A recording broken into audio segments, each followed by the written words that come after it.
Oke bro, sorry nih, pas nambah matchnya serabut mat ini ya, ini nggak kerekam. Nah, ini udah pelapisan yang kedua, harusnya tadi rekam sih. Jadi habis nambah adonan resin, talak katalis, kemudian nambah serabut ini, terus dicocol tanpa talak. Pakai aerosol kalau bisa mah, lebih mantap. Nah, ini udah 2 kali pengulangan nih prosesnya. Nah, ini sebelum kita buka dari cetakan, dirapiin dulu pinggirannya bro. Pakai gerinda sih yang enak mah. Tapi ntar kalau udah nggak ada styrofoam dalamnya, ini dalamnya masih styrofoam ini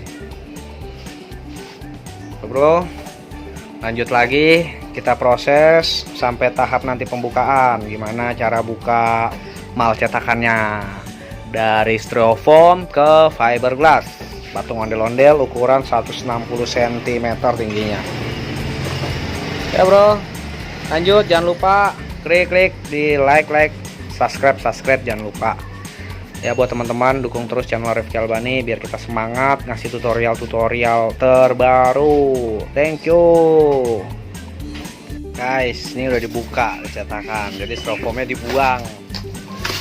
Nah sebenarnya yang bisa nggak dibuang, cuman nih emang nggak sabaran ini kayak dibuang ini. Tambah lagi. Nah ini yang udah dibuka dari dalam.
ini dia sobat, setelah diangkat dari cetakan, dirapihin pinggirannya, kemudian kita satukan antara bagian depan dan belakang. Nah, ini kenapa motifnya polos, karena kita